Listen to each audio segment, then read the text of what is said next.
지금까지는 핵융합이 정말 가능할까? 라는 문제 제기가 있었다면 이제는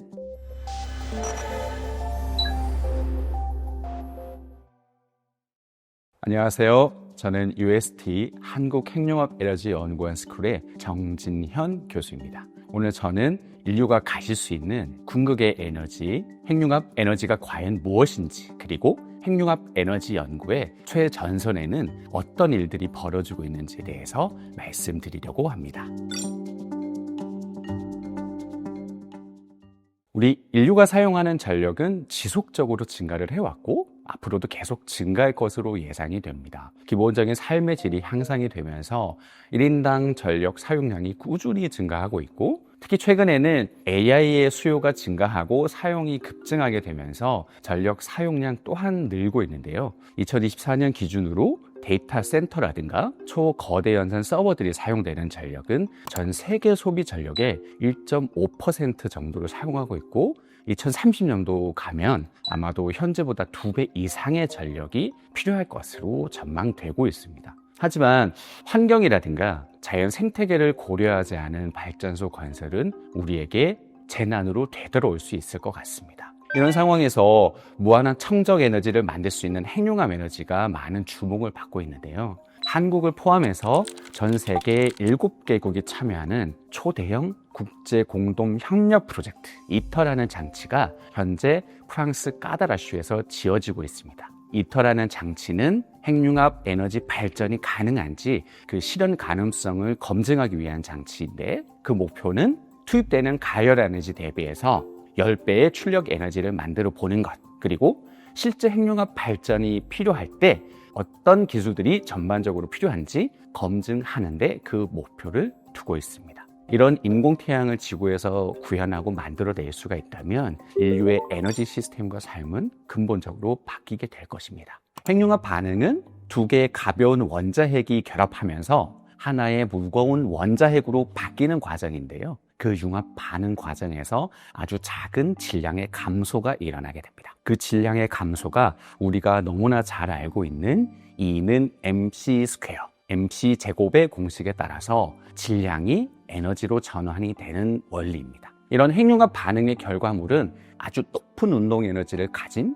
중성자를 발생하게 되는데, 이 중성자를 물을 끓이는 데 사용하고 결과적으로 터빈을 돌려서 전력을 생산하는 방법이 바로 핵융합 에너지 발전입니다. 근데 2개의 원자핵은 플러스와 플러스, 즉 같은 극성을 가지고 있기 때문에 융합 반응을 일으키기 위해서는 전기적 반발력을 극복을 해야 됩니다. 이를 위해서 아주 빠른 운동 에너지를 가지고 충돌할 수 있도록 만들어 주어야 하는데요. 이 운동 에너지를 온도로 표현하면 1억 도의 값이 됩니다. 그리고 이러한 충돌 반응들이 자주 그리고 많이 일어날 수 있도록 높은 밀도가 필요하고, 충돌 반응 중에서 입자들이 손실이 되지 않도록 큰 용기 안에서 지속적인 반응이 일어날 수 있는 환경을 만들어 주어야 합니다. 결론적으로 1억 도의 높은 압력을 가진 플라즈마 상태를 만들어야 합니다. 그런데 1억 도의 초고온 플라즈마를 만들었다고 하더라도 이렇게 높은 온도를 물리적으로 담아놓을 수 있는 그릇이 있을까라는 궁금증이 생깁니다. 우리 지구상에서는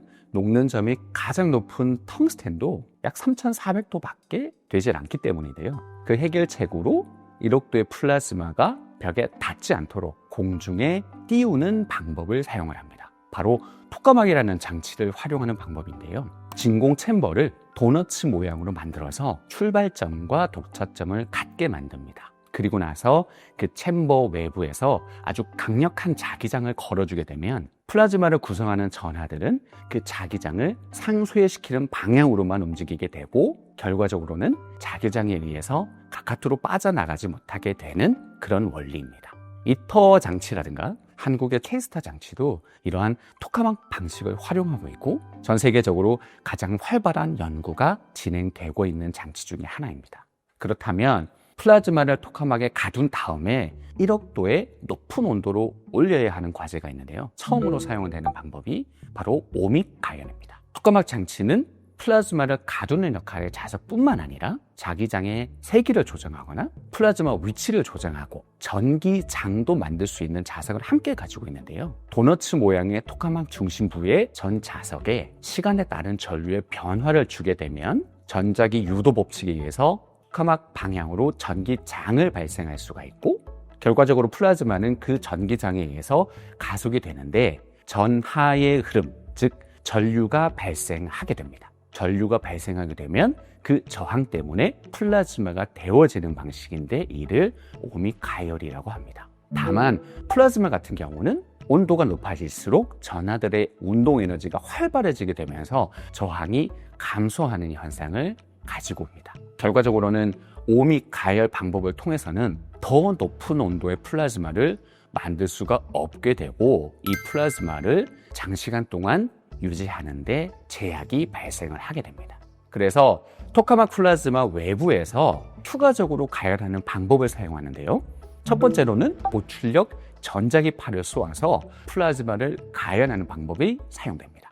전자레인지는 물 분자가 가지고 있는 회전 주파수와 비슷한 아니면 동일한 주파수의 높은 에너지를 가진 전기장을 쏘아서 물 분자를 더 빠르게 회전시키는 방식인데요. 토카막 자기장에 가두어진 플라즈마 역시 자기장의 세기에 따라서 특정 주파수를 가지고 회전을 하고 있는데요. 바로 사이클로트론 주파수라고 합니다.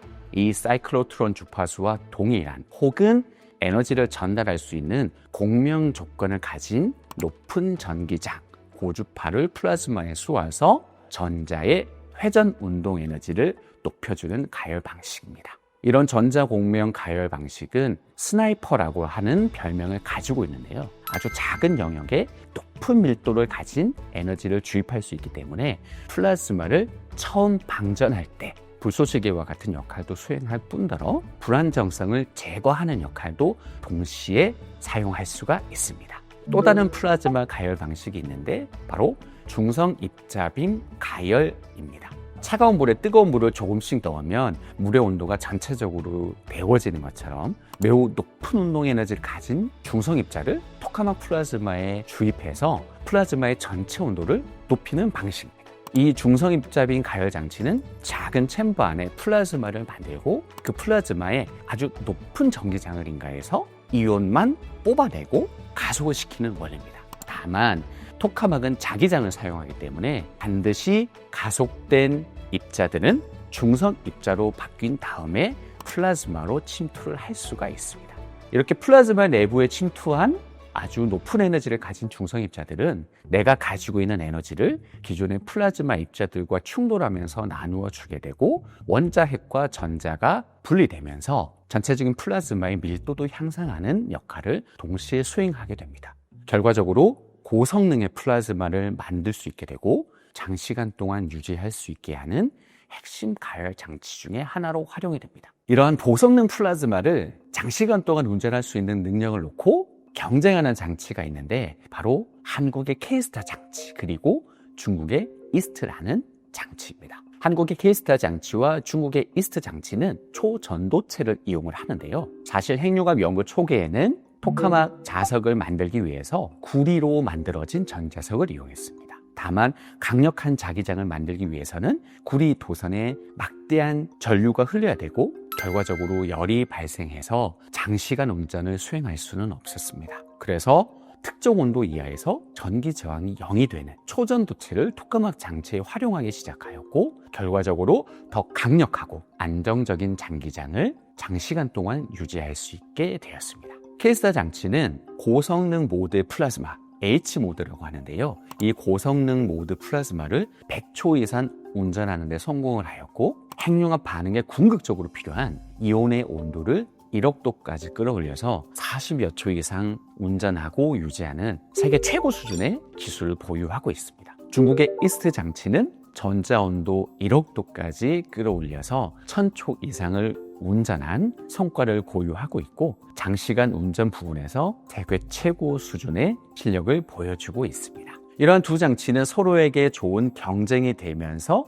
또한 자극이 되기도 하고요. 결과적으로 세계 핵융합 연구에서 장시간 운전 기술을 빠르게 발전시키는데 큰 역할을 수행하고 있습니다. 국제사회는 이터 장치를 중심으로 협력 그리고 공동 개발이라는 대전제 아래서 추진이 되고 있는데요. 다만 최근에는 각 나라별로 독자적인 핵융합 에너지 연구 개발도 함께 추진이 되고 있습니다. 이러한 트렌드는 미국 그리고 중국이 주도하고 있는 형식인데요. 미국에서는 민간 스타트업이 활성화가 되면서 핵융합 에너지 개발에 참여하고 이를 주도하는 형식입니다. 상대적으로 작은 소형 장치를 만들어서 핵심 기술을 우선적으로 테스트할 수 있는 형식인데, 민간 기업의 장점이자 특징인 상대적으로 빠른 그리고 유연한 결정을 통해서 기술적 그리고 상업적인 가치를 우선적으로 검증하는 데 초점을 맞추고 있습니다. 중국의 경우는 장기적인 계획을 수립하고